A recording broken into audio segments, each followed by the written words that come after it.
April 26, 1986, a day that changed history forever.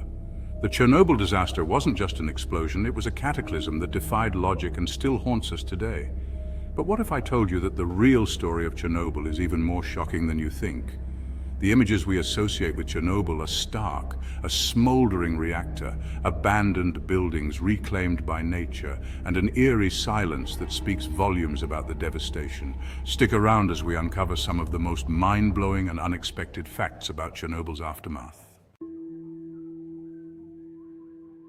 The Chernobyl Exclusion Zone, a sprawling 1,000 square mile testament to mankind's capacity for destruction. You would expect a desolate wasteland, a nuclear desert devoid of life, yet what we find is something altogether more astonishing. Wolves, their haunting howls echoing through the deserted streets of Pripyat, have become the apex predators of this new wilderness. Boars, their snouts rooting through the irradiated soil, thrive in numbers unseen before the disaster. And then there are the Przewalski's horses, a species once on the brink of extinction, now roaming free in the shadow of the silent reactor. This accidental wildlife sanctuary challenges our understanding of both the destructive power and the enduring resilience of the natural world. But this resurgence of life raises a crucial question. Is it truly a sign of recovery? Or is nature adapting in ways we don't yet fully comprehend? Are these creatures thriving, or merely existing in a state of precarious adaptation? Scientists studying the zone have observed mutations in some animal populations, a stark reminder of the invisible hand of radiation still shaping life here. The long-term consequences for these creatures and the delicate ecosystem they inhabit remain a subject of intense study. The Chernobyl Exclusion Zone stands as a living laboratory, a cautionary tale and a testament to the enduring power of nature. It is a place where life, against all odds, persists, but with a constant reminder of the invisible forces that continue to shape it. The story of Chernobyl is not simply one of devastation, but also one of resilience, adaptation, and the enduring mystery of the natural world. Deep within the shattered remains of Reactor 4, entombed in concrete and steel, lies a terrifying testament to the destructive power unleashed that fateful April night, the Elephant's Foot. This grotesque mass of molten nuclear fuel and concrete, named for its wrinkled, leathery appearance, is one of the most dangerous substances on Earth. In the immediate aftermath of the disaster, to stand near it for even a few minutes meant certain death. The Elephant's Foot is a chilling reminder of the raw power at the heart of the atom, a force that can melt concrete and warp steel as if they were putty. Even today, decades later, this monstrous relic continues to generate heat, emitting deadly radiation that penetrates the thickest of concrete sarcophagi. But time, the great healer, has also been at work on the Elephant's Foot. It has cooled significantly since its initial discovery, and its radiation levels have decreased, though they remain lethally high. Scientists, approaching with caution and equipped with specialized robots, continue to monitor the Elephant's Foot, studying its composition and behavior. Their findings are crucial to understanding the long-term risks posed by this sleeping monster and preventing similar disasters in the future. In the years following the Chernobyl disaster, amidst the devastation and decay, scientists stumbled upon a discovery as unexpected as it was remarkable. Growing on the walls of the ruined reactor, thriving in an environment saturated with radiation, were strange, black fungi. These weren't your typical garden-variety fungi. These organisms, it turned out, possessed a unique and unsettling ability. They seemed to feed on radiation itself. While most life forms wither and die when exposed to high levels of radiation, these black fungi not only survived, they flourished.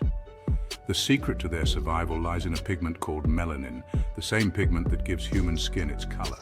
Melanin, scientists discovered, can absorb radiation and convert it into other forms of energy, much like plants use chlorophyll to convert sunlight into energy through photosynthesis.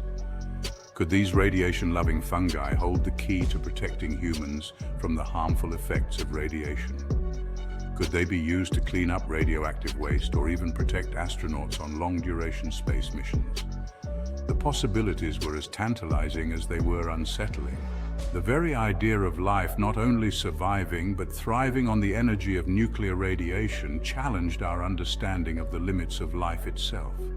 Today, research on these black fungi continues, offering a glimmer of hope amidst the tragedy of Chernobyl. In the chaotic aftermath of the Chernobyl disaster, as tens of thousands fled their homes in terror, a small group of people made a defiant choice. Known as the Samozili, meaning self-settlers, they refused to abandon their ancestral lands, choosing to stay in the shadow of the silent reactor. These were not reckless adventurers, but ordinary people deeply connected to their homes and way of life. They were farmers, beekeepers, and woodsmen who had lived off the land for generations and refused to be driven away, even by an invisible enemy as insidious as radiation. Life for the Samozili was and continues to be harsh. They live off the land, growing their own food and drinking water from wells that may or may not be contaminated. They live with the constant knowledge that the air they breathe, the water they drink, and the very soil beneath their feet are tainted with radiation. Yet despite the risks, many of the Samozili have lived long lives, outliving some of those who fled the exclusion zone. Their resilience, some scientists speculate, may be linked to their diet of locally grown food, rich in antioxidants that could help combat the effects of radiation. The Samozili, though small in number, represent a powerful testament to the human spirit's ability to endure even in the face of unimaginable adversity. Their story is a reminder that home is more than just a place. It is a connection to the land, to history, and to a way of life that runs deeper than fear itself. The Chernobyl disaster is often remembered as a tragedy confined to the borders of Ukraine, a localized catastrophe that cast a long shadow over a single nation. But the reality is far more expansive and unsettling. In the days and weeks following the explosion, an invisible plume of radioactive material carried by the winds embarked on a sinister journey across continents. This invisible cloud, laden with cesium-137, iodine-131, and other radioactive isotopes, spread across Europe, reaching as far as Scandinavia and even crossing the Atlantic to North America. The impact of this fallout was felt far and wide. Rain carried radioactive particles to the ground, contaminating crops and livestock. Governments, caught off guard by the scale of the disaster, scrambled to implement safety measures, banning the sale of contaminated milk and vegetables. The long-term health consequences of this widespread fallout are still being debated today. Some scientists believe that Chernobyl's radioactive legacy may be linked to an increase in certain types of cancer and other health problems in populations far removed from the disaster site. The invisible reach of the Chernobyl cloud serves as a chilling reminder that the consequences of nuclear accidents know no borders.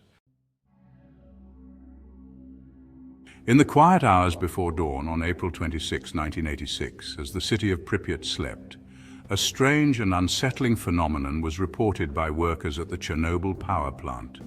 A low, persistent humming sound emanating from the depths of Reactor 4 filled the air, a dissonant hum that seemed to vibrate in their chests. This wasn't the familiar hum of machinery or the hiss of steam that typically accompanied the reactor's operation. This was something different, something eerie and inexplicable. Some workers dismissed it as a trick of the mind, fatigue playing tricks on their senses. Others, however, felt a knot of unease tighten in their stomachs. This was not the sound of a reactor operating normally. This was the sound of something amiss. The nature of this mysterious humming, whether a mechanical anomaly or a harbinger of the impending disaster, remains a subject of debate to this day. Some theories suggest it was caused by the buildup of pressure within the reactor, a pressure that would soon reach catastrophic levels.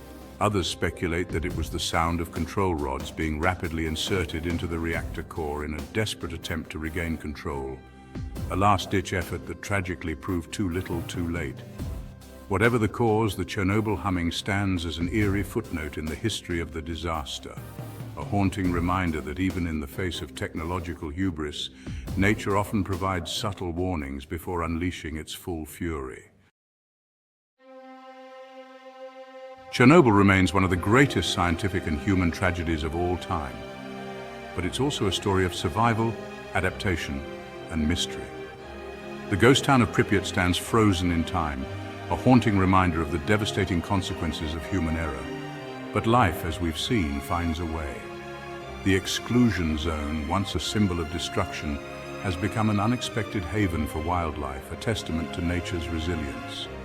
The black fungi, thriving on radiation, offer a glimmer of hope for scientific breakthroughs. What other secrets does Chernobyl still hold? Let me know in the comments what facts surprised you the most. And if you want to uncover more hidden truths, don't forget to like and subscribe.